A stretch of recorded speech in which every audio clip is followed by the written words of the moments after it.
Cam छो public. तो आज हम करने वाले हैं 12th मैथ्स का चैप्टर नंबर 1 में एक्सरसाइज 1.1 का क्वेश्चन नंबर 16। तो देखते हैं कौन सा क्वेश्चन हमको एनसीईआरटी टेक्स्ट बुक में दिया हुआ है। तो क्वेश्चन कुछ ऐसा दिया हुआ है।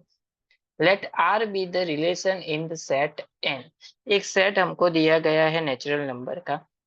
बाय उसके लिए रिलेशन दिया हुआ है R is equal to A B. जहां पे एक कंडीशन है ए बी के लिए ए इज इक्वल टू क्या होना चाहिए B-2। जहां पे बी की वैल्यू क्या लेनी है ग्रेटर देन 0। तो इसमें से करेक्ट ऑप्शन कौन सा सही है वो हमको यहाँ पे चूज करना है। तो देखते हैं इस वाले क्वेश्चन को हम कैसे सॉल्व करेंगे। तो सबसे पहले तो देखिए कंडीशन क्या है कि बी ग्रेटर देन 0 होना चाहिए। तो यहाँ पे देखिए सेकंड वाली वैल्यू जो है वो बी डिनोट करती है। तो बी यहाँ पे 4 है तो फर्स्ट वाला ऑप्शन तो निकल गया। अब हमको बी की वैल्यू ऐसी लेनी है जिससे ए की वैल्यू यहाँ पे हमको सही मिले। चलिए बहुत ही सिंपल है। सबसे पहले बी ऑप्शन चेक करते हैं। ए तो निकल गया डायरेक्टली क्योंकि बी की वैल्यू क्या होनी चाहिए 6 से बड़ी होनी चाहिए, लेकिन यहाँ पे 4 है तो निकल गया। अब बी की जगह पे है 8। तो यहाँ पे देखिए बी की जगह पे इक्वेशन में अगर हम 8 रखे 8 - 2 क्या होगा 6।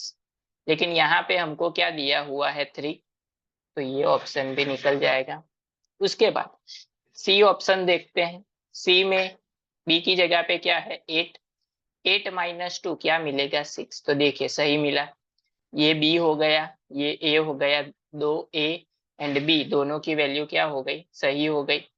6 और 8 दोनों मिल गया एंड ये ऑप्शन क्या हो गया हमारा सही। उसके बाद देखते हैं डी। 8 - 2 क्या होगा 6। सॉरी 7 दिया हुआ है बी की जगह पे तो 7 - 2 इज इक्वल टू क्या मिलेगा 5। लेकिन ए हमारा 5 मिला लेकिन यहाँ पे क्या दिया हुआ है 8। तो ये ऑप्शन भी क्या है गलत। यानी कि करेक्ट ऑप्शन हमारा हो गया सी जो हमको क्वेश्चन में पूछा गया था। तो कुछ नहीं करना है ऑप्शन के हिसाब से यहाँ पे वैल्यू रखनी है। बी की जगह पे 8 रखो तो 8 - 2 क्या मिलेगा 6। तो ए की जगह पे 6 एंड बी की जगह पे 8 सही है। तो ये कंडीशन सेटिस्फाई होती है। इसका मतलब ये हुआ कि सी ऑप्शन हमारा सही है।